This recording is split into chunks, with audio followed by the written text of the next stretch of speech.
He was a simple man. He remained all of his life, at heart, a mechanic and perhaps a farmer as well.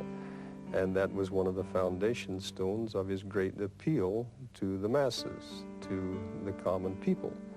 Because in many instances, they could say, well, Henry Ford is very much as I am, except he's got $1 billion.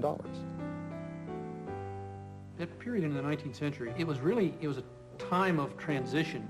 You could, on the one hand, get on a railroad train and travel from East Coast to the West Coast. But if Henry Ford, for instance, wanted to go from Dearborn into Detroit, he probably did it behind a horse or on a horse. The 1890s were a time of fairly rapid change. People were moving from rural to cities. There was rapid industrialization, new technologies. The electricity was just coming into its own. And people like Henry Ford took advantage of the opportunities that the new technologies and the new cities and the new industries provided.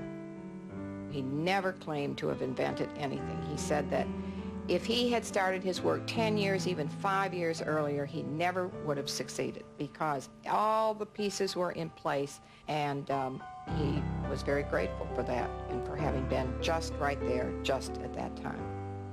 There certainly was nothing accidental about Henry Ford's success.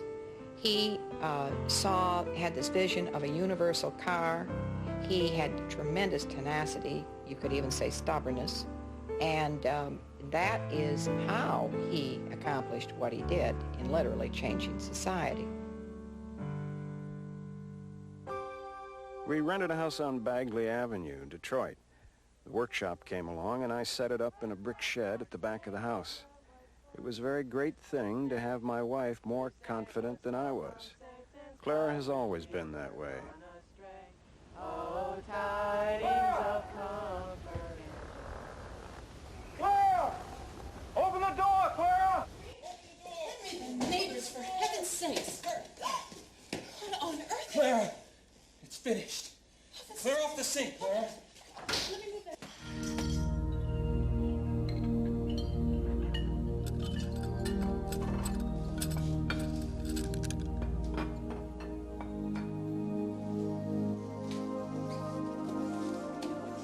Just add some more gas in there.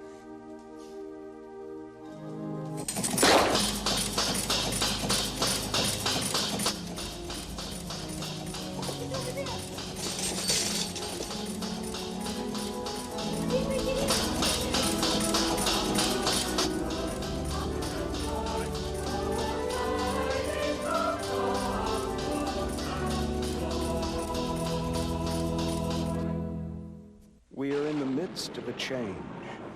It is going on all about us. A great deal of that which we call disturbance is really but the surface indication of something approaching regeneration.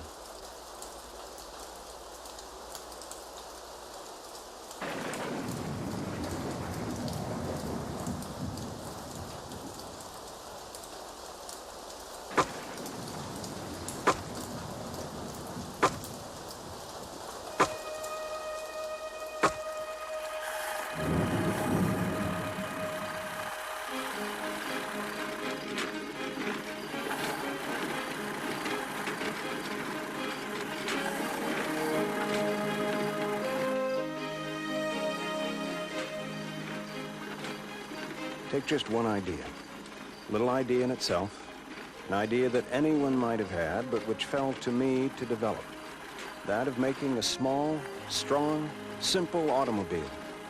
And this one idea is only in its infancy. I am talking about ideas.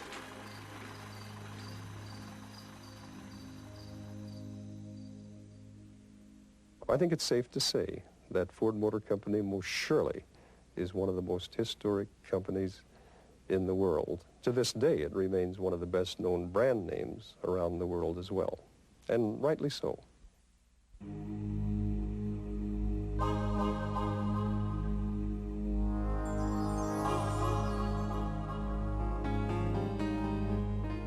It would be Henry Ford who would remold the world according to his vision. He kept saying he envisioned the car, that everybody in America could own a car. And of course, everybody thought he was out of his mind. There weren't even any roads, for heaven's sakes. But stop and think, who's going to sell these cars? But, of course, it all happened.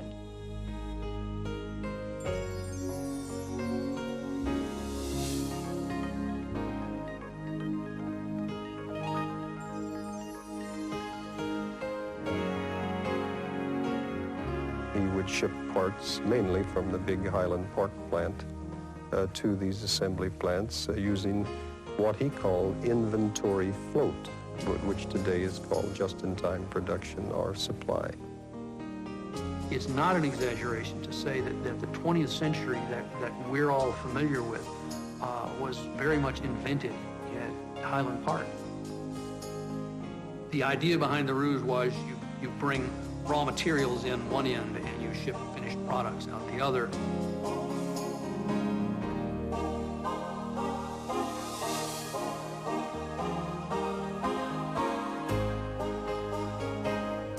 He was absolutely right in what he said about the universal car, because he sold 15.5 million of them before he was through, just in the United States. Changed the industry, changed the whole society, changed the whole world by what he did. It's extraordinary.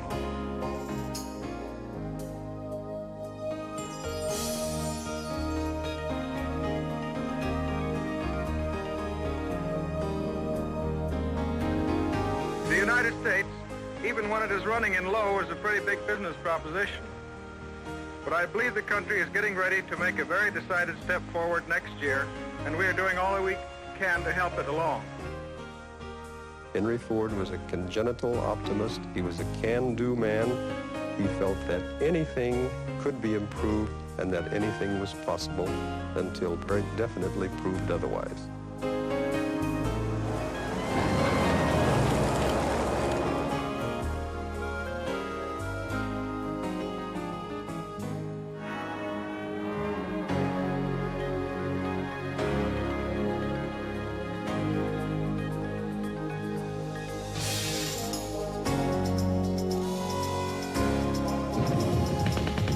When Henry Ford II took over the Ford Motor Company in 1945, his primary mission was to reorganize the company.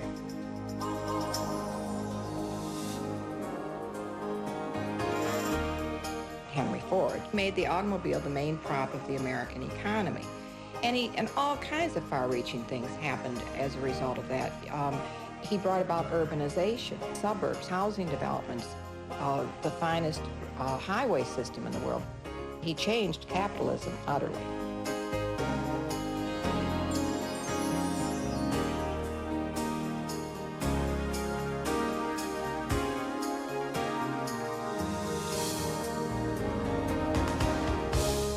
Henry Ford II, more than any other company executive, concerned himself with Ford's international operations.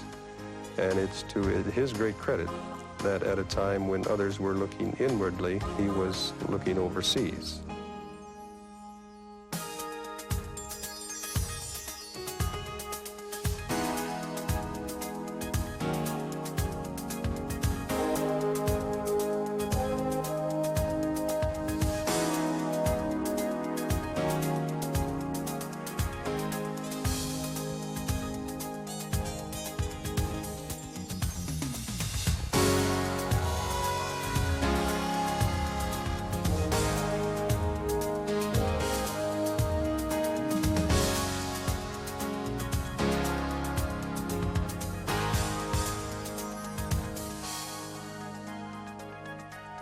I'm always surprised when I read that the Japanese have invented just-in-time production. Not so. That was invented at Ford Motor Company.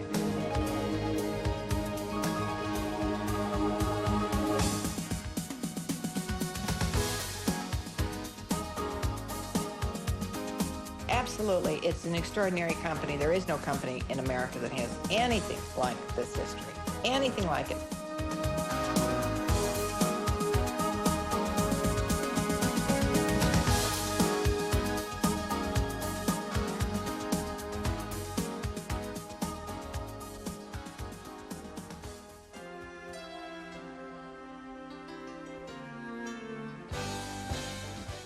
work alone or with co-workers, you will receive exciting awards for your ideas. Plus, have the satisfaction of knowing that you are making a significant contribution to your future as well as your company's. So become a part of Ford's continuous improvement recognition system today.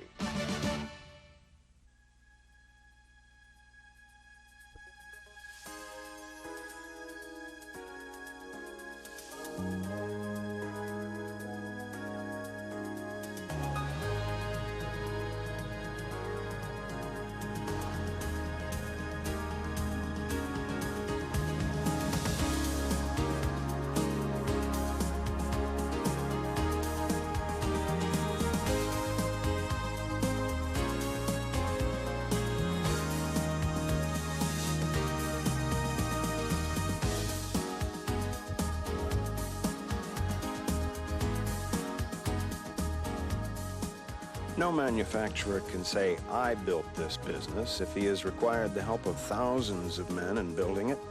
It is a joint production. Everyone employed in it has contributed something to it. We need more creators than we ever did.